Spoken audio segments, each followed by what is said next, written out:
નમસ્કાર મિત્રો, જોબ સરકારી યુટ્યુબ ચેનલમાં તમારું હાર્દિક સ્વાગત છે। તો મિત્રો, ગુજરાત સરકારના શિક્ષણ વિભાગ દ્વારા સરકારી અને અનુદાનિત પ્રાથમિક શાળાઓમાં કરવામાં આવતી જ્ઞાન સહાયકોની ભરતીમાં મોટા પાયે ફેરફાર કરવામાં આવ્યા છે। મિત્રો, અહીં મોટો ફેરફાર એ છે કે ઉંમરમાં વધારો કરવામાં આવ્યો છે। પહેલા 40 વર્ષ સુધીની વય ધરાવતા ઉમેદવારો જ્ઞાન સહાયકની અંદર ભરતી થઈ શકતા હતા, પરંતુ નવા સુધારા પ્રમાણે 48 વર્ષની વય સુધીના ટેટ 1 અથવા ટેટ 2 પાસ કરેલા ઉમેદવારો જ્ઞાન સહાયક તરીકે ભરતી થઈ શકે છે। તો મિત્રો, અહીં ગુજરાત સરકારના શિક્ષણ વિભાગ દ્વારા પ્રસિદ્ધ કરવામાં આવેલો નવા સુધારાનો GR આપણે અહીં જોઈએ। રાષ્ટ્રીય શિક્ષણ નીતિ 2020 અને મિશન સ્કૂલ ઓફ એક્સિલન્સના લક્ષ્ય મુજબ ગુણવત્તાયુક્ત શિક્ષણના હેતુ માટે ગુજરાત રાજ્યની સરકારી અને અનુદાનિત પ્રાથમિક શાળાઓમાં જ્ઞાન સહાયક યોજના પ્રાથમિક બાબત મિત્રો અહીં 3/6/2026 રોજ આ પરિપત્ર કરવામાં આવેલો છે। અહીં આપણે પ્રથમ પ્રસ્તાવના જોઈએ તો શિક્ષણ વિભાગના વંચાણે લીધે ક્રમ 1 મુજબ તારીખ 10/7/2023 ઠરાવથી તમામ સરકારી અને અનુદાનિત પ્રાથમિક શાળાઓમાં શિક્ષણ કાર્ય યોગ્ય રીતે થાય અને તેમાં ખાસ કરીને મિશન સ્કૂલ ઓફ એક્સિલન્સમાં પસંદ થયેલી શાળાઓમાં ધોરણ દીઠ શિક્ષક ઉપલબ્ધ થઈ શકે તે હેતુથી અન્ય શિક્ષકોથી ભરાયેલ ન હોય તેવી જગ્યાઓ પર જ્ઞાન સહાયક મૂકવા માટે જ્ઞાન સહાયક યોજના અમલમાં મૂકવામાં આવેલ છે। સમગ્ર શિક્ષાની કચેરી ગાંધીનગર દ્વારા રાજ્યની સરકારી પ્રાથમિક શાળાઓમાં ખાલી જગ્યાઓ પર કાયમી શિક્ષકની નિમણૂક ન થાય ત્યાં સુધી 11 માસના કરાર આધારિત જ્ઞાન સહાયકની કરાર આધારિત નિમણૂક માટે ઓનલાઈન પોર્ટલ મારફતે અરજીઓ મંગાવવામાં આવે છે, પરંતુ પસંદગીના જિલ્લામાં શાળા નહીં મળવાથી શાળા કક્ષાએ જ્ઞાન સહાયક હાજર થતા નથી કે હાજર થયા બાદ જ્ઞાન સહાયક તરીકે છૂટા થઈ જતા રહે છે। આ સ્થિતિમાં શાળામાં શિક્ષકના અભાવના કારણે બાળકોના શિક્ષણ પર અસર થાય છે અને કાયમી શિક્ષકના સ્થાને કરાર આધારિત નિમણૂક આપવા અમલમાં મૂકવામાં આવેલ જ્ઞાન સહાયક યોજનાનો ઉદ્દેશ પૂર્ણ થતો નથી। આ વિગતો નિયામક શ્રી પ્રાથમિક શિક્ષણની કચેરી દ્વારા વંચાણે લીધા ક્રમાંક 2 પત્રથી સરકારશ્રીને રજૂ થયેલ જ્ઞાન સહાયક યોજનાના નિયમમાં સુધારા બાબતની દરખાસ્ત સરકારશ્રીને વિચારણા હેઠળ હતી। મિત્રો, અહીં સુધારા ઠરાવમાં લખ્યું છે કે પુખ્ત વિચારણાને અંતે વંચાણે લીધેલ ક્રમાંક 1 હેઠળના આ વિભાગના 10/7/2023 ઠરાવની જોગવાઈઓ 3.2, 3.3 તેમજ 3A, 3B, 3C, 3D માં નીચે કોષ્ટકમાં દર્શાવ્યા મુજબનો સુધારો કરવામાં આવે છે। મિત્રો, અહીં સુધારો કરવામાં આવ્યો છે તેની જોગવાઈઓ અને પ્રવર્તમાન જે જોગવાઈઓ હતી તેની માહિતી આપણને આપવામાં આવી છે। તો જ્ઞાન સહાયકની સેવાકીય વિગતો નીચે મુજબ રહેશે।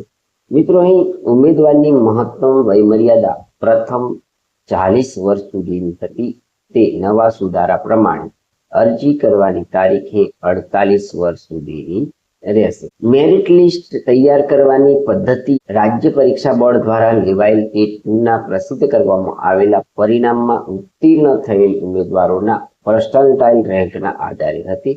નવા સુધારા પ્રમાણે ગુજરાત રાજ્ય પરીક્ષા બોર્ડ ગાંધીનગર દ્વારા ધોરણ 1 થી 5 માં લેવાયેલ ટેટ 1 અને ધોરણ 6 થી 8 માટે લેવાયેલ ટેટ 2 પ્રસિદ્ધ કરવામાં આવેલા પરિણામમાં ઉત્તીર્ણ થયેલા ઉમેદવારો દ્વારા મેળવવામાં આવેલા ગુણના આધારે કરવામાં આવશે। માર્ગદર્શક સૂચનાઓ અને શરતો અહીં તમને આપવામાં આવે છે। જ્ઞાન સહાયકની નિમણૂક માટેની જગ્યાઓ કઈ રીતના નક્કી કરવામાં આવે છે તે અહીં તમને આપવામાં આવ્યું છે અને જ્ઞાન સહાયકની નિમણૂક માટેની જગ્યાઓની નવા સુધારા પ્રમાણે શું માહિતી છે તે આપણે જોઈએ તો મિશન સ્કૂલ ઓફ એક્સિલન્સ હેઠળ આવરી લેવાયેલ સરકારી પ્રાથમિક શાળાઓ તેમજ નોન શાળા અને અનુદાનિત પ્રાથમિક શાળાઓ મંજૂર મહેકમ માટે ખાલી જગ્યાઓ હોય અથવા 2 માસ કરતા વધુ સમય માટે કોઈ શિક્ષક અગાઉથી મંજૂર કરાવેલી રજા પર હોય તેવા કિસ્સામાં જિલ્લા શિક્ષણ અધિકારી શ્રી, જિલ્લા પ્રાથમિક શિક્ષણ અધિકારી શ્રી, શાસન અધિકારી શ્રી ખાલી જગ્યા જ્ઞાન સહાયક નિમવા માટે જિલ્લામાં ઉપલબ્ધ ખાલી જગ્યાની સંખ્યા નિયામક શ્રી પ્રાથમિક શિક્ષણ કચેરી મોકલી આપવાની રહેશે. ખાલી જગ્યાઓની સંખ્યા મળીએ તો જગ્યાઓની જિલ્લાવાર સપ્રમાણ વહેંચણી કરી નિયામક શ્રી પ્રાથમિક શિક્ષણની કચેરી દ્વારા જ્ઞાન સહાયકની નિમણૂક માટેની આગળની કાર્યવાહી અર્થે સમગ્ર શિક્ષાની કચેરી ગાંધીનગરને પણ એમણે મોકલી આપવાની રહેશે. સુધારા ઠરાવને ડાઉનલોડ કરી અને તમે પણ આનો અભ્યાસ કરી શકો છો. જ્ઞાન સહાયકની શાળા ફાળવણીની પ્રક્રિયા હાલની જોગવાઈઓ રદ કરી નીચેની મુદ્દાઓ ઉમેરવામાં આવે છે. સમગ્ર શિક્ષાની કચેરી ગાંધીનગર દ્વારા રાજ્યની સરકારી પ્રાથમિક શાળાઓમાં ખાલી જગ્યાઓની સંખ્યાની વિગતો મેળવી તેવી શાળાઓ ખાલી જગ્યાઓની સંખ્યાની વિગતો પોર્ટલ ઉપર પ્રસિદ્ધ કરવાની રહેશે અને જાહેરાત આપી ઉક્ત જગ્યાઓ માટે ઓનલાઈન અરજીઓ મંગાવવાની રહેશે.